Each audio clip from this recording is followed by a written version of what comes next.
Olá, tudo bem com vocês? Na sua opinião, falar bem em público é uma habilidade que nós adquirimos ao longo da nossa vida ou é um dom que nós nascemos com ele? Sim ou não? Deixe aqui nos comentários. Se você é novo no canal, não esqueça de inscrever-se. E se você gosta dos meus conteúdos, deixe aqui o seu joinha. Sabemos que um estudo revelou nos últimos tempos que algumas pessoas têm muito mais medo de falar em público do que da morte. Outras pessoas, elas falam em público com tanta naturalidade que nós nos perguntamos de que maneira elas conseguiram chegar a esse resultado. Então, se você é uma pessoa que tem essa facilidade de falar em público, ou se você é uma pessoa que tem dificuldade de falar em público, eu quero compartilhar aqui com vocês 10 ferramentas que irão aprimorar, irão melhorar, irão desenvolver em você essa habilidade. A primeira ferramenta é: conheça o seu público. Para quem o seu discurso está sendo direcionado. Então, conhecer o público-alvo da sua apresentação é imprescindível para que você possa alinhar o seu discurso, porque não adianta eu usar uma linguagem técnica demais ou uma linguagem simples demais se essa comunicação não gerar nenhum tipo de conexão com a minha plateia, com os meus ouvintes. A segunda ferramenta é dominar o assunto.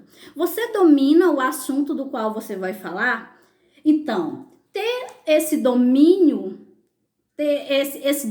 do conteúdo que você vai falar, daquilo que você vai levar para os seus ouvintes, então isso é fundamental. E para isso você precisa dedicar tempo de estudo. Ninguém vai se tornar bom, especialista em uma determinada área da noite para o dia. É um processo. Então, lembra daquele ditado que diz que ninguém se torna bom em alguma coisa sem pelo menos 10.000 horas de treinos? Pois é. Então, você precisa treinar, você precisa se preparar, você precisa estudar. E é interessante que você tenha sempre um roteiro daquilo que você vai falar. Quais são as informações que realmente precisam ser transmitidas? Porque até mesmo as pessoas mais seguras de si, muitas vezes no calor da emoção, elas podem dar o famoso branco. Então, não é errado você ter o seu roteiro. É interessante que você tenha o seu roteiro, porque isso vai te dar uma certa segurança, principalmente se você está iniciando. A terceira ferramenta é trazer informações novas. As pessoas que já estão ouvindo a sua palestra, a sua explanação, a sua apresentação pela terceira vez, por exemplo, elas ainda se surpreendem com você? Pois muito bem, é comum a gente ver palestrantes, oradores fazendo discursos repetidos. E essa repetição, ela causa um desinteresse, ela causa uma fadiga na plateia. Enfim, não é legal. Então é importante que você possa, a cada apresentação, você acrescentar algo novo no seu roteiro. Você acrescentar uma informação nova. Então, não ficar só repetindo a mesma fala. É preciso que você busque novos conhecimentos, que você agregue novos valores à sua apresentação. Que seja uma história de motivação, que seja um discurso que realmente tenha uma lição, tenha algo para trazer de novo para a plateia, mas deve ser sempre dado uma roupagem nova à sua apresentação. A quarta dica é: não fique dependendo da tecnologia.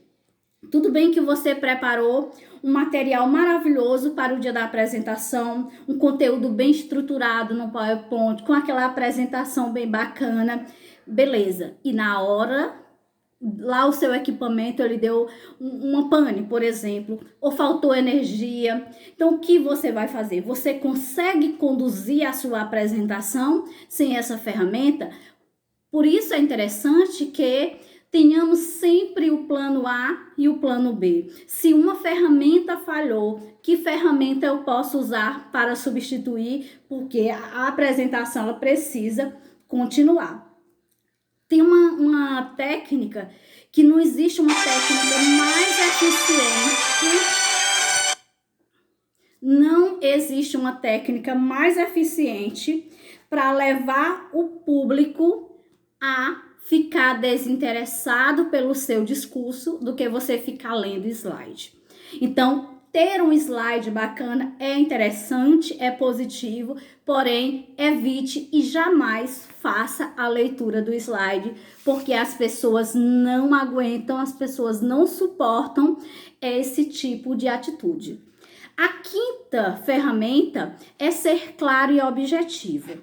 Um bom orador, ele é sempre claro e objetivo. E é preciso ter um cuidado. Eu não posso ser sucinto demais, tampouco excessivo. Eu tenho que saber usar as palavras certas para dinamizar esse processo de comunicação. Mesmo que eu tenha um tempo maior ou um tempo menor. E eu tenho que adequar o meu discurso ao tempo da minha fala. É comum a gente ver pessoas preparam um discurso maravilhoso, na hora da prática elas percebem que elas precisavam de pelo menos umas 3 horas para colocar todas aquelas informações. Então eu preciso ter esse cuidado de ser claro e objetivo.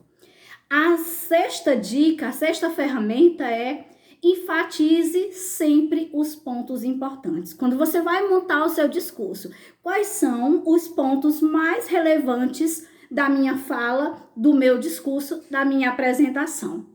Um bom orador, ele tem a mágica capacidade de transformar as ideias em palavras. Isso por meio da vibração, por meio do tom de voz, do ritmo da voz. Então, ele é capaz, essas técnicas, elas são capazes de fixar o pensamento no pensamento do seu ouvinte. Então, essa habilidade é uma habilidade perfeita, porque ela pode transformar a vida do seu ouvinte. Então, preciso ter muito cuidado, o que é relevante, o que é importante, quais são aqueles pontos que eu tenho que estar sempre frisando, sempre chamando a atenção para eles. A sétima ferramenta é: não tenha medo de responder perguntas. Você se sente intimidado com as perguntas feitas? Eu já vi palestrantes, pessoas, oradores que acabam atropelando demais o seu discurso para não dar espaço para as pessoas perguntarem. Então, se as pessoas estão perguntando, isso é ótimo. Então, não fique assustado. Isso acontece porque o seu discurso, ele foi tão impactante, ele foi tão significativo, que ele foi capaz de despertar a curiosidade de alguém. Então, é fundamental essa interação. Quando a pergunta significa dizer que realmente a plateia está envolvida, a plateia está atenta e a plateia tem curiosidades pelo meu assunto. Então, sempre reserve ao final da sua fala um momento para que o público possa fazer suas considerações, para que possa fazer suas perguntas, para que possa tirar suas dúvidas. Então, essa prática, ela é uma ponte de contato com o público. Isso faz com que eles se sintam mais seguros, com que eles se sintam mais à vontade, com que eles se sintam mais próximos e com que eles realmente tenham a certeza de que alcançaram ali o seu objetivo. A oitava técnica é: mantenha o contato visual com a plateia. Então, olhar para o público é uma dica importante. E você olhar para ele como um todo, porque através a nossa comunicação, a comunicação não verbal, a comunicação visual, muitas vezes ela é a comunicação mais eficaz, mais eficiente. Então, essa comunicação, olhar através da maneira como você se coloca diante da plateia, a maneira como você tem o apoio das mãos, como você coloca as suas mãos, como você faz, como você gesticula. Então, tudo isso vai passar ou segurança ou insegurança. E o que a gente quer aqui é que você passe segurança para a sua plateia. Então, você vai passar segurança, você vai passar credibilidade.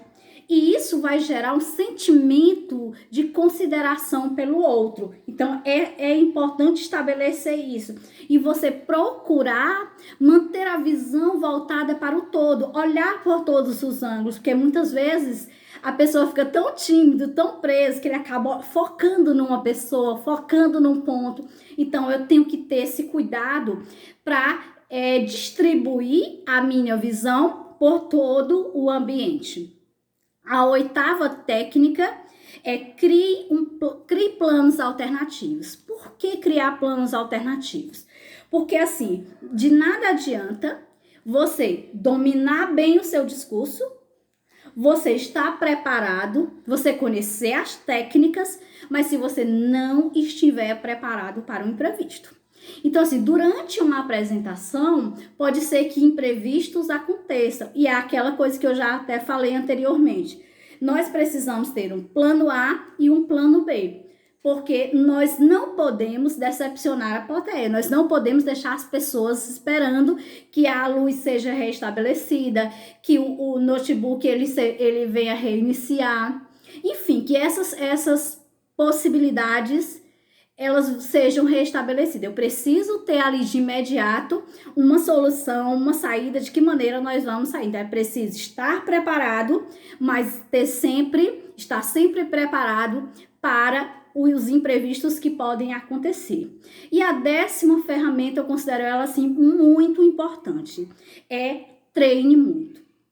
Então, assim, tenha certeza que aqueles bons oradores, aquelas pessoas que fazem aqueles discursos maravilhosos, que você fica encantado, que você, nossa, uau, que legal. Aquelas pessoas não adquiriram isso sem nenhum esforço. Elas conseguiram conseguiram o resultado que elas têm hoje a partir de muito esforço, de muito treino, de muita dedicação. Muitas vezes a gente quer ser bom, mas a gente não quer pagar um preço para ser bom. Então, ser bom qualquer um pode ser. Agora, depende do meu esforço, do meu foco, da minha dedicação. Então, para você ser um bom orador, um bom palestrante, você precisa treinar.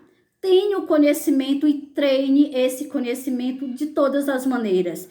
Eu vou treinar para o espelho. Eu vou chamar aqui o pessoal da minha casa, o meu esposo, meus filhos, a minha esposa, os meus pais. Vou botar todo mundo aqui, vou ensaiar, vou treinar para eles. Pode parecer loucura, mas é isso que vai fazer com que você consiga desenvolver a capacidade máxima de um discurso, de uma fala, de uma apresentação de qualidade. Então, eu espero que essas ferramentas, elas possam te ajudar de alguma maneira, e se isso for útil para a sua carreira, for útil para a sua vida, deixa aqui nos comentários para que a gente possa produzir mais conhecimentos a partir desse assunto, ok?